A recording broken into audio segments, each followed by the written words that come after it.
आज उपासना समय आपण मान सम्मुखें सुजोग पाई अच्छे मु वाक्य द्वारा आलोचना करने तेणु मो प्रभु को धन्यवाद देवा सहित आपण मानक पुनर्बार आउ एक सप्ताह पर समस्त को प्रभु जीशु ख्रीष्ट बहुमूल्य नाम प्रेम नमस्कार जनाए। आसतु आमने आज उपासना रे वाक्य जहाँ आलोचना करिबा शिक्षा करिबा ताहा आपण माने अध्ययन करियछंती किंतु आमने सही संपर्कित वाक्य आउ गोटे आमने अध्ययन करिबा समस्ते आमने लोकलिखित सुसमाचार 21 अध्याय 34 पद पाठ करिबा। लोकलिखित सुसमाचार 21 अध्याय 34 पद। किंतु तुम्हेमाने अपना अपना विषय सावधान होइता काले तुम्हानकर हृदय मधुता ओ मद्यपान पुणे जीविका संबंधी चिंतारे भारग्रस्त हुए आउ सही दिन हठात तुम्हानक ऊपर पड़े। धन्यवाद। आमने वाक्य शुणियछु एठी गोटे शब्द अच्छी सावधान। एठी लिखा जाए तुम्हें माने अपना अपना विषय रे सावधान होई थाओ। आज हमने जो विषय आलोचना करिबा एई सावधान विषय को प्रसंग करी आलोचना करिबा। तेणु आपण मानक सम्मुख रे गोटे प्रसंग रखिबा पई चाहे। प्रसंगर शीर्षक ए प्रकार जे आमे अपना विषय रे सावधान हो।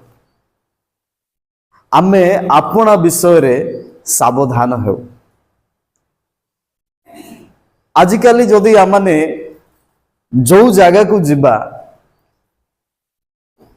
जदि आमे सावधान भाव रे जिबा नहीं ताहले आमे सफल हेबा नहीं। कहा को भेटिबा को गले मध्य उच्च पदवी कर्मचारी किंबा प्रशासक आपणकर विभागर जेकोसी व्यक्ति को जदि आमने साक्षात करिया को जाऊ ताहले अति सावधानतार आमे जीवाकू होइथाय। एवं आमने जदि आमको दिया जाइथिबा काम मध्य जदि आमे हड़बड़ होइकी करू सावधान भाव रे न करू ताहले मध्य आम प्रति विपद रही अछि। आमे आओ समस्यार सम्मुखीन होउछ। तेणु बाइबल मध्य आमको गोटे विषय रे शिक्षा दिए जे तुमे प्रत्येक विषय निमंते सावधान हेबा आवश्यक। सावधान अपना विषय रे आमे सावधान हेउ। प्रिय माने आज अनेक बापा माँ भाई भौणी माने जो माने टिके असावधान जदि होइथांती सेमानकर जीवन मध्य चली जाउछ। टिके सावधान हेले आमाने बंची जाउछु। निकटरे जड़े भौणी निजर पुरुष बंधु को एते विश्वास कले जे से जो स्थान को डाकिले कुआड़े जीवाकू कहिले से आउ किछि भाबिले नाही वर्तमान परिस्थिति रे मो जीवाटा ठीक हबो कि नाही मो बापा माँ को टिके जणैबी कि नाही एइटा चिंता कले नाही। ठीक से प्रकार युवा भाई भौणी माने आज चिंता करिया पाई टिके सावधान अवलंबन करिया पाई भाबु नाहंती जाफल से भौणी जनक दुष्कर्मर शिकार हेले आउ जणे नुहे 4 जण दुष्कर्म करी ताको हत्या कले। पेट्रोल ढाली जेपरी कौनसी प्रमाण न रहिबो एथिपाई से माने जाली देले। आमानकर एई चारियाड गाजलबाड़ी दारिमबाड़ी एई अंचल रे सब बुलेले से भौणी जनक को केते नृशंस भाव रे आज मनुष्य बंचुचे। तामाने आमे केते सावधान हेबा दरकार। आमानकर पुओ झियो मानकू केते सावधान विषय शिक्षा देबा आवश्यक रहिछि। तेणु आमाने निज विषय रे सावधान हेउ निज पिला मानक विषय रे सावधान हेउ ନିଜର ବାପା ମାଙ୍କ ବିଷୟରେ ସାବଧାନ ହେଉ। ପ୍ରତ୍ୟେକ ବିଷୟର ସାବଧାନ ହେବା ପାଇଁ ଆଜିର ସମୟରେ ଆମମାନଙ୍କୁ ଆବଶ୍ୟକ ରହିଅଛି। ଅଳ୍ପ ଅଳ୍ପ କେ ଜୀବନ ଚାଲି ଯାଉଛି ଅଳ୍ପ ସାବଧାନ ନ ହେଲେ। ତେଣୁ ବର୍ତ୍ତମାନ ସାବଧାନ ହେବାର ସମୟ। ଆପଣଙ୍କର ସେବା କାର୍ଯ୍ୟରେ ବି ସାବଧାନ ହେବା ଦରକାର। ଆମେ ସବୁ ବିଷୟ ପାଇଁ ଆମେ ସାବଧାନ ହେବା। ବାଇବଲ ଆମେ ଏଠି ଦେଖୁଛୁ ଯେ ଆମମାନଙ୍କୁ ଗୋଟିଏ ଗୁରୁତ୍ୱପୂର୍ଣ୍ଣ ବିଷୟ ଆଜି ଆମେ ଦେଖୁଛୁ ଏଠି। କିନ୍ତୁ ତୁମ୍ଭେମାନେ ଆପଣା ଆପଣା ବିଷୟରେ ସାବଧାନ ହୋଇଥାଅ, କାଳେ ତୁମ୍ଭମାନଙ୍କର ହୃଦୟ ମତ୍ତତା ଓ ମଦ୍ୟପାନରେ ପୁଣି ଜୀବିକା ସମ୍ବନ୍ଧୀୟ ଚିନ୍ତାରେ ଭାରଗ୍ରସ୍ତ ହୁଏ। ଦେଖନ୍ତୁ, ଆମେ ଯେପରି ହୃଦୟର ମତ୍ତତାରେ ଆସକ୍ତ ହେବା ଆଉ ଆମେ ପରିବାର ପାଇଁ ଦୁଃଖ ଆଣିବା, ଏଇଥିପାଇଁ ପ୍ରଥମେ ଆମେ ସାବଧାନ ହେବା ଆବଶ୍ୟକ ରହିଛି। ପ୍ରଥମ ସାବଧାନ ବିଷୟ ମୁଁ ଆପଣମାନଙ୍କ ନିକଟରେ ଅଳ୍ପ ସମୟରେ 10 ଗୋଟି ବିଷୟରେ ସାବଧାନ ହେବା ପାଇଁ ମୁଁ ଆଜି କହିବାକୁ ଚେଷ୍ଟା କରିବି। ପ୍ରଥମ ବିଷୟ, ହୃଦୟର ମତ୍ତତା ଓ ମଦ୍ୟପାନ ପ୍ରତି ଆମେ ସାବଧାନ ହେବା। ଏଠି ମତ୍ତତା ମାନେ ଗୋଟିଏ କାର୍ଯ୍ୟରେ ଆମେ ମଜିଯିବା, ଗୋଟିଏ କାର୍ଯ୍ୟରେ ଆମେ ପୁରା ମଜିଯିବା ଆଉ ସେଇଠୁ ବାହାରି ପାରିବା ନାହିଁ। ଏ ପ୍ରକାର ଏଡିକ୍ସନ ଠାରୁ ଆମେ ସାବଧାନ ହେବା ଦରକାର। କେବଳ ନିଶା ଦ୍ୱାରା ଜଣେ ମାତି ହୁଏ ବା ମାତାଲ ହୁଏ ସେ କଥା ନୁହଁ। ପ୍ରତ୍ୟେକ ଶାରୀରିକ ଅଭିଳାଷ, ପ୍ରତ୍ୟେକ ଜାଗତିକ ମନ୍ଦ କାର୍ଯ୍ୟ ଠାରୁ ମତ ହେବାକୁ ନିଜକୁ ଦୂର ରଖିବା ପାଇଁ ବାଇବଲ ଆମକୁ ଶିକ୍ଷା ଦିଏ। କୌଣସି ଶାରୀରିକ ଅଭିଳାଷ, ମନ୍ଦ କର୍ମ, ଜାଗତିକ କାର୍ଯ୍ୟରେ ଆମେ ଲିପ୍ତ ରହିବା ଏହା ପ୍ରଭୁ ଚାହାନ୍ତି ନାହିଁ। ତେଣୁ ପ୍ରଥମର ସାବଧାନ ବିଷୟ ଆମେ ଦେଖୁଛୁ ଯେ ମତ୍ତତା ଓ ମଦ୍ୟପାନରେ ଆମେ ସାବଧାନ ହେବା ଆବଶ୍ୟକ ରହିଛି। ପୁଣି ଜୀବିକା ସମ୍ବନ୍ଧୀୟ ଚିନ୍ତା। ପ୍ରଥମ ବିଷୟ ହୁଏତ ଆମମାନେ ସେଥିରେ ମତ ହୋଇନଥାଏ। ନିଶା ଆମମାନେ ଛାଡ଼ିଛୁ। ପରଚର୍ଚ୍ଚାର ଗୋଟେ ବିଷୟ ସେଟା ନିଶା। ଟିକେ ସୁଯୋଗ ପାଇଲେ ମା ମାନେ ବାପା ମାନେ ଚା ଖଟିରେ ହଉ ଚୁଆରେ ହଉ ଯୋଉଠି ବି ଅନ୍ୟମାନଙ୍କର ପରଚର୍ଚ୍ଚା କରିବା ପାଇଁ ପସନ୍ଦ କରିଥାନ୍ତି। ଏହା ଗୋଟେ ପ୍ରକାର ନିଶା। ତାକୁ ଡାକ ଆକୁ ଡାକ, କାହିଁ ଆସିଲୁନି, କଣ ହେଲା, ଡେରିରେ ହେଲା, ସମସ୍ତେ ରୁଣ୍ଡ ହେଲେ ଗୋଟେ ବିଷୟ ପରେ ଆମେ ଚିନ୍ତା କରିଥାଉ, ଖାଲି ଅନ୍ୟର ଚିନ୍ତା। ଏଇଟା ଆମକୁ ଭଲ ଲାଗେ, କିନ୍ତୁ ପ୍ରଭୁ ଆମକୁ ଏଇ ବିଷୟ ନ କରିବା ପାଇଁ ସାବଧାନ କରୁଛନ୍ତି। ପ୍ରଭୁଙ୍କର ମହାନାମର ଧନ୍ୟବାଦ ହେଉ। ପ୍ରିୟମାନେ, ଆମେ ଯେଉଁ ଛୋଟ ଛୋଟ ବିଷୟକୁ ଗୁରୁତ୍ୱ ଦେଉନାହୁଁ, ପ୍ରଭୁ ସେଇ ଛୋଟ ଛୋଟ ବିଷୟକୁ ଗୁରୁତ୍ୱ ଦେଇ ଆମମାନଙ୍କୁ ସେଇଠି ଅଂଶୀ ନ ହେବା ପାଇଁ ଆମମାନଙ୍କୁ ସାବଧାନ କରୁଛନ୍ତି। ପ୍ରିୟ ବାପା ମା ଭାଇ ଭଉଣୀ ମାନେ, ଦ୍ୱିତୀୟ ବିଷୟ ହେଲା ଆମ ଜୀବନର ଯେଉଁ ପରିବାର ରହିଛି, ଜୀବିକା ସମ୍ବନ୍ଧରେ ଆମେ ବହୁତ ଚିନ୍ତା କରୁଛୁ। ଏଇ ଦିନ ମାନଙ୍କରେ ଆମମାନଙ୍କର ପରିବାର ପ୍ରତିପୋଷଣ କରିବା ପାଇଁ ଆମମାନେ ଅନେକ କାର୍ଯ୍ୟ କରିବାର ଅଛି, କିନ୍ତୁ ସେଇ କାମ ନ କରି ଆମେ ଚିନ୍ତା ବେଶୀ କରୁଅଛୁ। ଚିନ୍ତାରେ ଅନେକଙ୍କର ଦେହ ଅସୁସ୍ଥ ରହୁଅଛି। ଅନେକ ଭାଇ ଭଉଣୀ ମାନେ ପ୍ଲାନ୍ କରନ୍ତି। ପ୍ଲାନ୍ କରିବାଟା ଭଲ ବିଷୟ, ଯୋଜନା କରିବାଟା ଭଲ ବିଷୟ, କିନ୍ତୁ ସେଥିରେ ଆମେ ଚିନ୍ତାରେ ବୁଡ଼ିବା এইটা ଆମ ପାଇଁ ଶାରୀରିକ ପକ୍ଷରେ ଆତ୍ମିକ ପକ୍ଷରେ ଭଲ ବିଷୟ ନୁହେଁ। ହଜାର ହଜାର କୋଟି କୋଟି ଟଙ୍କାର ମଧ୍ୟ ଆମେ ପ୍ଲାନ୍ କରିପାରିବା, ଏଇଟା ଭଲ ବିଷୟ, କିନ୍ତୁ କୋଟି କୋଟି ବିଷୟ, ହଜାର ହଜାର ଟଙ୍କାର ବିଷୟ ଆମେ ଆଉ ଚିନ୍ତା କରିବା, ଖାଲି ଚିନ୍ତା କରିବା ରାତି ପାଇଲେ ଯଦି ମୋ ଆକାଉଣ୍ଟରେ 1 କୋଟି ଟଙ୍କା ପଡ଼ିବ, ମୁଁ କଣ କରିବି ଏମିତି କରିବି ସେମିତି କରିବି, ଏମିତିରେ ଚିନ୍ତାରେ ଆମେ ସମୟ ନଷ୍ଟ କରିଥାଉ। ପ୍ରିୟମାନେ, ସେଥିପାଇଁ ଜୀବିକା ସମ୍ବନ୍ଧୀୟ ଚିନ୍ତାରେ ଭାରଗ୍ରସ୍ତ ନ ହୁଅ। ଏଇଟା ଆମକୁ ସାବଧାନ ହେବାକୁ ପଡ଼ିବ। ଆମ ପାଖରେ ଯେତିକି ଅଛି ସେତିକି ଆମେ ଯିବାକୁ ପଡ଼ିବ।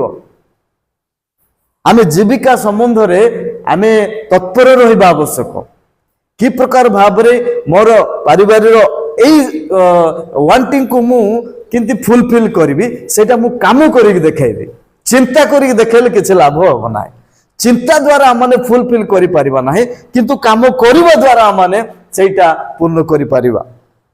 एवं तृतीय विषय मु कहया पई चाहे, तृतीय सावधान कौथि पई हेबा जे आमरो पथ विषय सावधान हेबा। आमे जो पथ जो मार्ग रे जाउछु आमे सेटा ठीक मार्ग कि नाही आमे सेटा देखिबा पई पड़िबो।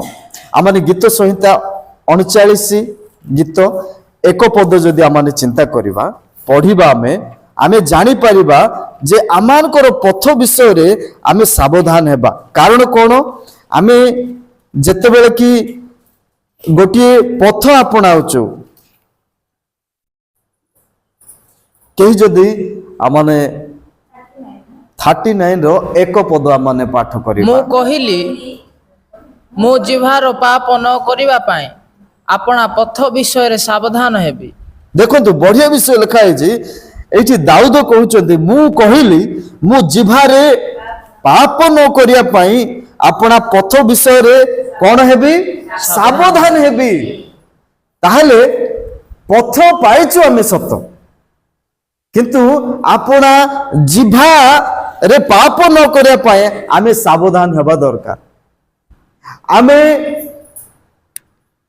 केतेबेले आमे धार्मिक होई थाउ जेतेबेले आमे धर्म पथरे चाली थाउ। आमे धार्मिक जीवन काटु नथिबा, आमे धर्मर कार्य करू नथिबा, धार्मिक जीवन जापन आम पाखरे नाही, किंतु आमे कहूचु धर्म को रक्षा करिबी। आमे धर्म को रक्षा करिबा लोक नुह, आमे धर्म पथरे जीवा लोक हेबा दरकार। प्रभुंकर महानाम धन्यवाद हो। धर्म पथरे मते कोढ़ाई नियो बोली प्रार्थना करूचंती प्रभुंकर दास दाऊद। आमे धर्म पथरे जीवा लोक हेउ, ताहेले आमे धार्मिक व्यक्ति होई परिबा। आ धर्म पथरे आमे जाउ नाहु। आम उच्चारण रे अश्लील भाषा अनर्गल बाहरुचे। आमे महिला को जानु नाहु, आमे भौणी को जानु नाहु, आमे बयस रे बड़ लोक को जानु नाहु। कोठी आमे ठिया हे के कथा होचु। आजिरो समय रे कथा कथा के आमे गणमाध्यम रो शिकार होचु, मा सामना को आसु अछु। आपनकर चाली चलन उच्चारण सबु संगे संगे अन्य माने सुनुचंती देखुचंती। तेणु आमे आपनार जिभा को कंट्रोल करि पारु ना। तेणु आमे एई विषय रे सावधान हेबा आवश्यक। एइटा आम परिवार ठाउर आरंभ करिबा दरकार, आम समाज रे प्रभाव पड़िया दरकार, आमर राष्ट्र रे प्रभाव दरकार। आमे निजर जिभा को निज अधीन रखिबा आवश्यक। तेणु तेबे ही आमानकर पथ आमे जानि पारिबा। प्रिय बापा माँ भाई भौणी माने, एही चतुर्थ सावधान विषय जदि आमने देखिबा ताहेले आमने माथु लिखित सुसमाचार 6 अध्याय 1 पद आमने पाठ करिबा। माथु 6 रो 1।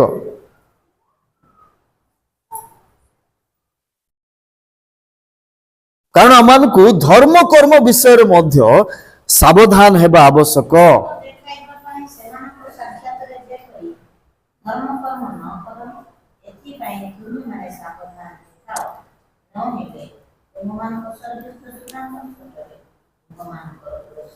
लोक देखाइबा पई सेमान को साक्षात रे जेपरि धर्म कर्म न कर।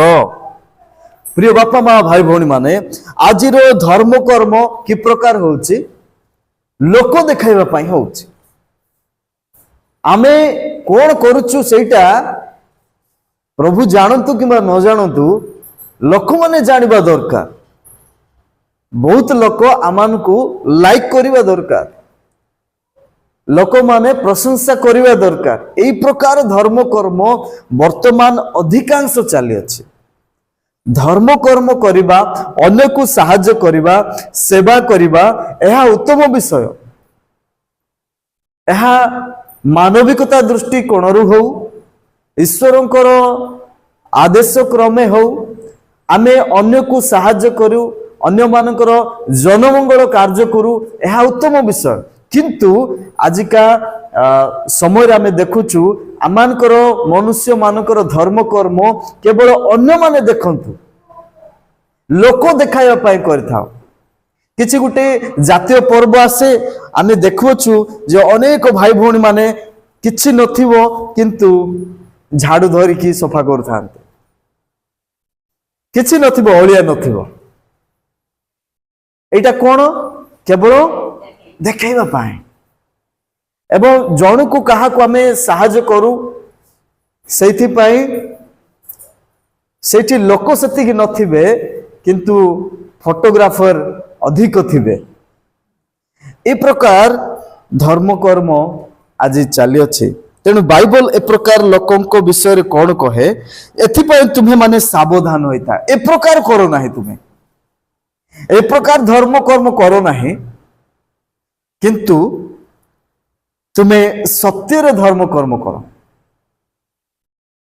आमे गत शिक्षा रे सिखुतिलु जदि आमने जणे निरीह खाद्य पाउ नथिबा परिवार को जाई भलरे रुह कहिबा गॉड ब्लेस यू कहिबा सेटा केते दूर उत्तम विषय जदि आमने तांकू खाद्य देकी जदि कहिबा जदि आमने वस्त्र देकी कहिबा ताहले सेटा युक्तियुक्त विषय प्रिय बापा माँ भाई भौणी माने तेणु एठी लिखा जाए लोक देखाइबा पाई आमानकर धर्म कर्म न हेउ एथि पाई तुम्हे माने सावधान हुओ नहेले तुम मानकर स्वर्गस्थ पिता निकट में तुम मानकर पुरस्कार नहीं तेणु आमाने पुरस्कार जगत ठारू आशा न करू आमानकर धर्म कर्म ए प्रकार हेउ जे आमानकर ईश्वर आमानकर परमेश्वर को द्वारा माने पुरस्कृत हेबा तेणु पंचम सावधान विषय आम देखिबा वर्तमान समय रे आपण माने देखुथिबे अनेक भंड व्यक्ति मानकू अरेस्ट करा जाउ अछि लोक मानकू मिछरे प्रलोभन करी मिछरे कथा कही आ अनेक लोक निजर अधीन रे आनिथिबा व्यक्ति मानकू आमे देखुछु से माने बहुत परिचित लोकप्रिय होई थाई पारंती किंतु दिने न दिने से माने भंड से मानकर कार्य सब मिथ्या एटा प्रमाणित होउछि तेणु से मानकर प्रलोभन ठारू आमे सावधान हेबा दरकार आमे पढ़िबा पवित्र बाइबल रो माने पाठ करिबा माथ्यू लिखित सुसमाचार 7 अध्याय 15 पद माथ्यू 7:15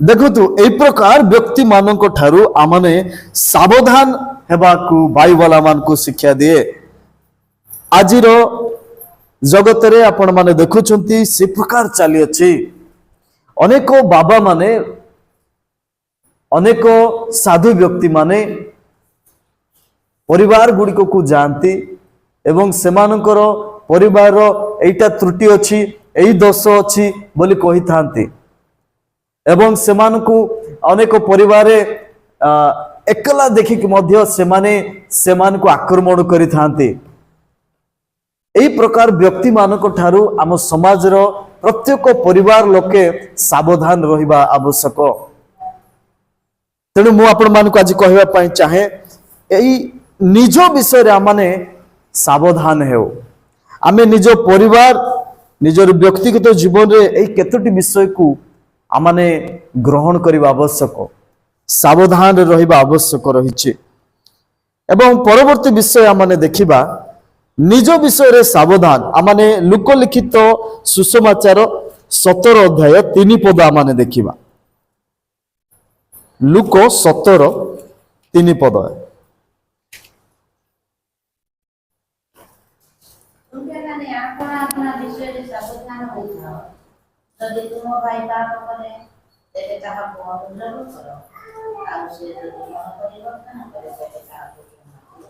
देखो ये आमानकू ए प्रकार बाइबल शिक्षा दिए तुम्हें माने आपण आपण विषय रे सावधान होई था आपण आपण विषय रे निज परिवार रे मध्य जदि निज भाई कौन सी कारणवशत पापरे पड़िले अपराधरे पड़िले आमे कौन करबा आवश्यक ताहाकू अनुजोग करबा आवश्यक।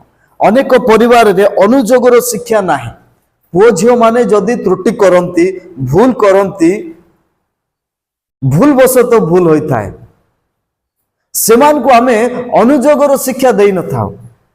आमे कहि थाओ हां कहार पिला भूल करू नाही मो पुओ मो झियो आगा भूल कला लोक माने मो पुओ को आगा दोषी करूचंती कार झियो कार पुओ भूल करू नाही। आमे एई प्रकार कही निज पिला मानक आमे अनुजोग करि न थाओ। तेणु आज बाइबल आमान को सावधान ए प्रकार न करो बोली कह। तुमे निजर पुओ झियो मान को अनुजोग कर तुमर भाई भौणी मान को अनुजोग कर। आउ कौन करिया पाई कहे ना से जेपरी मन परिवर्तन करे घर बाहरी की जा कहबा बड़ विषय नाही किंतु निजर भाई भौणी निजर परिवार निजर संपर्क को आमाने से जेपरी मन परिवर्तन करिवो आउ द्वितीय थर से प्रकार भूल करिवो नाही से प्रकार अपराध रे से अंशी हेबो नाही। सेथिपाई से मन परिवर्तन करिबा आवश्यक। एथिपाई आमान को अनुजोगर वाक्य देबा दरकार सेमान को अनुजोग करिया दरकार। आमे प्रेम करी सेटा को भुलई किरी कहिबा सेमिति आवश्यक नहीं आमे अनुजोग करिबा आवश्यक। तेणु प्रिय बापा माँ भाई भौणी माने आउ से जदि मन परिवर्तन करे तबे ताहाकू क्षमा दियो। आज अनुजोग नहीं तो मन परिवर्तन नहीं मन परिवर्तन नहीं तो क्षमा मध्य नहीं। प्रभुंकर लोक माने आज ए विषय को गुरुत्व भाव रे नेउ नाहंती। हाँ आज नहले काली से सुधरी जीव से छोट होईची ए प्रकार कही आमे सेटा को ये कर देउछु टाली देउछु। बापा माँ भाई भौणी माने आमे एथि प्रति सावधान बा दरकार। मोर पुओ मो झियो भूल कला मु ताकू तागिद करबी मु ताकू गाली करी कहबी मु टाण करी कहबी अनुजोग करी कहबी जेपरि से द्वितीय थर से भूल करिबो नाही।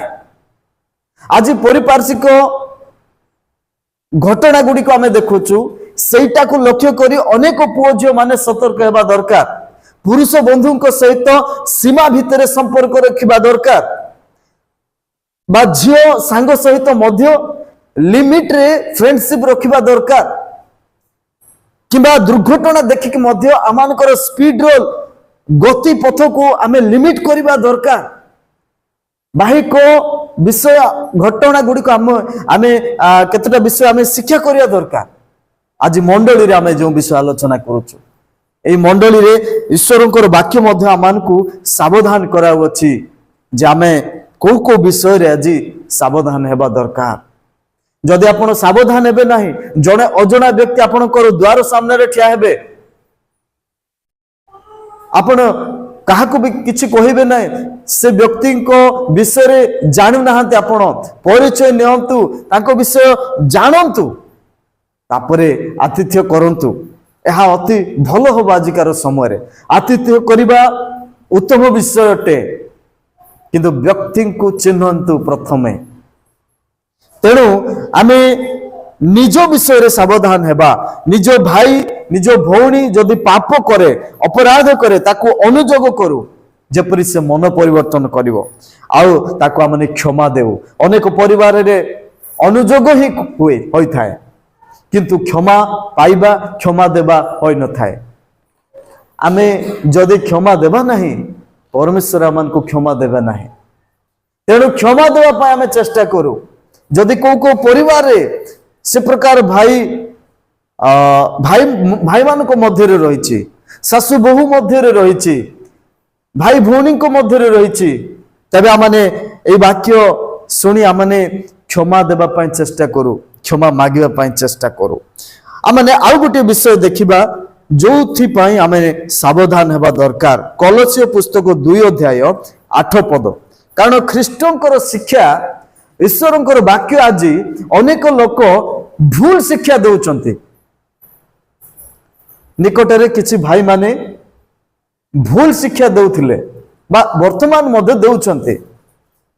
ପ୍ରଭୁ ଯୀଶୁ ଖ୍ରୀଷ୍ଟଙ୍କର ବାକ୍ୟକୁ ନେଇ ଅନେକ ଲୋକ ଅନେକ ଗଣମାଧ୍ୟମରେ ସାମାଜିକ ଗଣମାଧ୍ୟମରେ ଭୁଲ ଶିକ୍ଷା ଦେଇଥାନ୍ତି ଯେ ପ୍ରଭୁ ଯୀଶୁ ଖ୍ରୀଷ୍ଟ ଏ ପ୍ରକାର ଥିଲେ, ଏ ପ୍ରକାର ନଥିଲେ, ସେ ଜଗତରେ ଜନ୍ମକା ହେଇନଥିଲେ, ସେ ଜଗତକୁ ଆସିଥିଲେ କିନ୍ତୁ ମରିଗଲେ କିନ୍ତୁ ପୁନରୁତ୍ଥିତ ହେଲେ, ସେଇଟା କହନ୍ତି ନାହିଁ।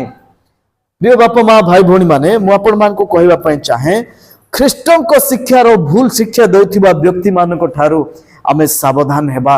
ଅନେକ ଏ ପ୍ରକାର ଅନୁଷ୍ଠାନ ବାହାରି ଅଛି, ଖ୍ରୀଷ୍ଟଙ୍କର ବାକ୍ୟ ନେଇ ଆପଣଙ୍କ ସମ୍ମୁଖରେ ଭୁଲ ଶିକ୍ଷା ଦେଉଅଛନ୍ତି। ଅନେକ ଗୋଷ୍ଠୀ ବାହାରିଛନ୍ତି, ବର୍ତ୍ତମାନ ଦଳ ବାହାରିଛନ୍ତି, ବାଇବଲରେ ନଥିବା ବ୍ୟକ୍ତି ମାନଙ୍କର ନାମ ନେଇ ସେମାନେ ପ୍ରଚାର କରୁଛନ୍ତି, ଯୀଶୁଙ୍କର ନୁହେଁ। ଅନେକ ଭବିଷ୍ୟତ ବକ୍ତାଙ୍କ ବିଷୟରେ ବାଇବଲ ଲେଖାଯାଏ ନାହିଁ। ଆମେରିକାର ଅମକ ରାଜ୍ୟର ଅମକ ଦେଶର ସେଇ ବ୍ୟକ୍ତି ହଉଛନ୍ତି ସିଏ, କିନ୍ତୁ ତାଙ୍କ ବିଷୟ ବାଇବଲରେ ଲେଖାଯାଏ ନାହିଁ। ଆପଣଙ୍କର ବିଶ୍ୱାସ ମତକୁ ଟଳମଳ କରିବା ପାଇଁ ଆଜି ଅନେକ ଗୋଷ୍ଠୀ ବାହାରିଛନ୍ତି। ଆମେ ପାଠ କରିବା କି କଲୋସ୍ୟ ତାର 2:8। ସାବଧାନ, କାଳେ କେହି ଖ୍ରୀଷ୍ଟଙ୍କ ଶିକ୍ଷାର ଅସଙ୍ଗତ, ମନୁଷ୍ୟର ପରମ୍ପରାଗତ ଓ ଜଗତର ପ୍ରାଥମିକ ଶିକ୍ଷା ଅନୁଯାୟୀ ଦର୍ଶନ ବିଦ୍ୟା ଓ ନିରର୍ଥକ ପ୍ରତାରଣା ଦ୍ୱାରା କୁମ୍ଭମାନଙ୍କୁ ବନ୍ଦୀ କରିଦିଏ। ଅନେକ ଶିକ୍ଷା ଆଜି ଖ୍ରୀଷ୍ଟ ବିଶ୍ୱାସୀ ମାନଙ୍କୁ ମଧ୍ୟ ବନ୍ଦୀ କରିଅଛି, ବାନ୍ଧି ଅଛି। ଆପଣଙ୍କର ଜାଗତିକ ଶିକ୍ଷା ଏ ପ୍ରକାର ରହିଅଛି, ପାରମ୍ପରାଗତ ଶିକ୍ଷା ପ୍ରକାର ରହିଅଛି। ମନୁଷ୍ୟ ସେଇଠୁ ବାହାରିବା କଷ୍ଟକର ହିଁ ନୁହେଁ, ଅସମ୍ଭବ ହେଉଅଛି। ଏଠି ଲେଖାଯାଏ ଯେ ସାବଧାନ, କାଳେ କେହି ଖ୍ରୀଷ୍ଟଙ୍କ ଶିକ୍ଷାର ଅସଙ୍ଗତ, ଖ୍ରୀଷ୍ଟଙ୍କ ଶିକ୍ଷା ସଙ୍ଗତ ବିଷୟ ଅଛି କିନ୍ତୁ ତାକୁ ଅସଙ୍ଗତ ମନୁଷ୍ୟର ପରମ୍ପରାଗତ ବିଷୟରେ ସାମିଲ କରାଯାଉଅଛି ଓ ଜଗତର ପ୍ରାଥମିକ ଶିକ୍ଷା ଅନୁଯାୟୀ ଦର୍ଶନ ବିଦ୍ୟା ଓ ନିରର୍ଥକ ପ୍ରତାରଣା ଦ୍ୱାରା ଅନେକଙ୍କୁ ଆଜି ବନ୍ଦୀ କରାଯାଉଅଛି। ପ୍ରିୟମାନେ, ଏହି ପ୍ରକାର ଲୋକମାନଙ୍କ ଠାରୁ, ଏ ପ୍ରକାର ଶିକ୍ଷା ଦେଉଥିବା ଭାଇ ଭଉଣୀ ମାନଙ୍କ ଠାରୁ ଆମମାନଙ୍କୁ ସାବଧାନ ହେବାକୁ ପଡ଼ିବ। ଆଉ ଗୋଟିଏ ବିଷୟ ପ୍ରତି ଆମେ ସାବଧାନ ରହିବା, ତାହା ପ୍ରଥମ ଥେସଲୋନିକ୍ୟ 5:15। ଆମେ ପାଠ କରିବା ପ୍ରଥମ ଥେସଲୋନିକ୍ୟ 5:15, ଯୋଉଥିପାଇଁ କି ଆମେ ସାବଧାନ ହେବା ଦରକାର। ପଢ଼ନ୍ତୁ।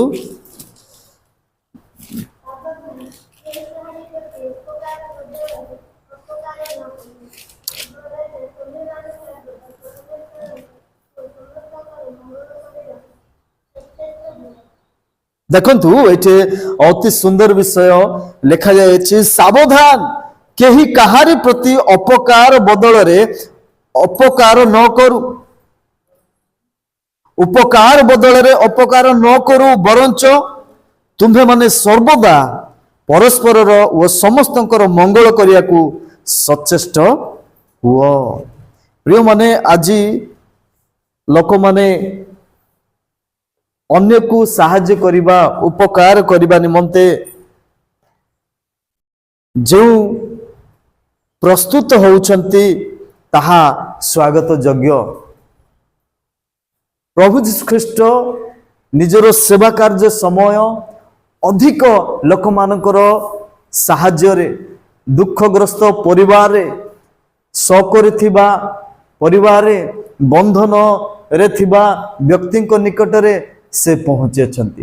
ସେ ଅଧିକ ସମୟ ଏ ପ୍ରକାର ସମାଜର ଲୋକମାନଙ୍କ ଠାରେ ପହଞ୍ଚିଛନ୍ତି। ଲୋକମାନଙ୍କର ଉପକାର କରିଥିବା ବ୍ୟକ୍ତି ପ୍ରଭୁ ଯୀଶୁ ଖ୍ରୀଷ୍ଟ, ଅନ୍ୟଙ୍କର ରୋଦନ କରି ଦୁଃଖରେ ଥିବା ପରିବାରରେ ଆନନ୍ଦ ଆଣି ଦେଇଥିବା ବ୍ୟକ୍ତି ସେ ଆମମାନଙ୍କର ପ୍ରଭୁ ଅଟନ୍ତି।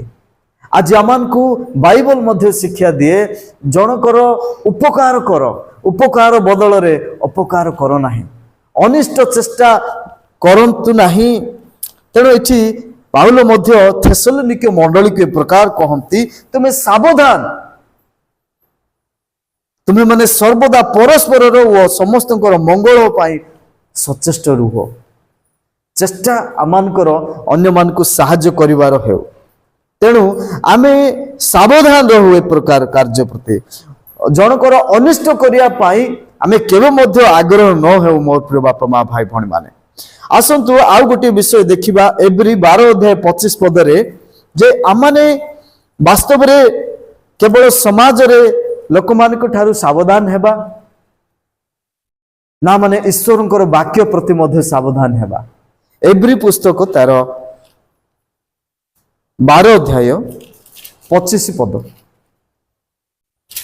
ଲେଖାଯାଏ, ସାବଧାନ ଯେ ବାକ୍ୟ କହୁଅଛନ୍ତି ତାହାଙ୍କୁ ଅଗ୍ରାହ୍ୟ ନ କର, କାରଣ ଯେ ପୃଥିବୀରେ ଆଦେଶ ଦେଲେ ତାହାଙ୍କୁ ଅଗ୍ରାହ୍ୟ କରିବାରୁ ସେମାନେ ଯଦି ରକ୍ଷା ପାଇଲେ ନାହିଁ, ତେବେ ଯେ ସ୍ୱର୍ଗରୁ ଆଦେଶ ଦେଉଅଛନ୍ତି ତାହାଙ୍କ ଠାରୁ ବିମୁଖ ହେଲେ ଆମ୍ଭେମାନେ ଯେ ରକ୍ଷା ପାଇବା ନାହିଁ, ଏହା କେତେ ଅଧିକ ସୁନିଶ୍ଚିତ। ଈଶ୍ୱରଙ୍କର ବାକ୍ୟ, ଆମମାନେ ଈଶ୍ୱରଙ୍କର ବାକ୍ୟ ନିମନ୍ତେ ମଧ୍ୟ ସାବଧାନ ହେଉ। ଅନେକ ଲୋକ ଆଜି ଈଶ୍ୱରଙ୍କର ବାକ୍ୟକୁ ଗୁରୁତ୍ୱ ଦେଲେ ନାହିଁ। ସ୍ୱର୍ଗର ପରମେଶ୍ୱରଙ୍କୁ ଯେଉଁମାନେ ଘୃଣା କଲେ, ଅଗ୍ରାହ୍ୟ କଲେ, ସେମାନେ ବିନଷ୍ଟ ହେଲେ, ପ୍ରାନ୍ତରରେ ବିନଷ୍ଟ ହେଲେ। ଅନେକ ଲୋକମାନେ ଖାଇବା ପାଇଁ ପିନ୍ଧିବା ପାଇଁ ଦାବି କଲେ, ଈଶ୍ୱରଙ୍କର ବାକ୍ୟ ପ୍ରତି ମନୋଯୋଗ ହେଲେ ନାହିଁ। ସେମ୍ ଟୁ ସେମ୍ ଆଜିର ଜଗତରେ ମଧ୍ୟ ଯେଉଁମାନେ ଜଗତିକ ସବୁ କାର୍ଯ୍ୟ ପାଇଁ ଆଉ ସେମାନେ ଦୌଡ଼ନ୍ତି, ଈଶ୍ୱରଙ୍କର ବାକ୍ୟ ପ୍ରତି ସେମାନଙ୍କର ଆଗ୍ରହ ନାହିଁ। ଈଶ୍ୱରଙ୍କର ମଣ୍ଡଳୀ ପ୍ରତି, ଈଶ୍ୱରଙ୍କର ବାକ୍ୟ ଉପରେ ସେମାନଙ୍କ କ'ଣ ଭରସା ନାହିଁ। ସେ ପ୍ରକାର ପ୍ରତ୍ୟେକ ଲୋକଙ୍କ ନିମନ୍ତେ ମଧ୍ୟ ଭୟଙ୍କର ସମୟ ରହିଅଛି। ତେଣୁ ଆମେ ସାବଧାନ ହେବା ଆବଶ୍ୟକ, ବାକ୍ୟ ପ୍ରତି ଆମେ ମନୋଯୋଗୀ ହେବା ଆବଶ୍ୟକ। ଶେଷ 10ମ ବିଷୟ ଆମେ ଦେଖିବା। ଆଉ ଆମମାନେ ଯେ ଆପଣା ଆପଣା ବିଷୟରେ ସାବଧାନ ହେଉ, ସେହି ପ୍ରସଙ୍ଗର ଶେଷ ପଦ ଆମେ ଦେଖିବା ଏବ୍ରି 4:1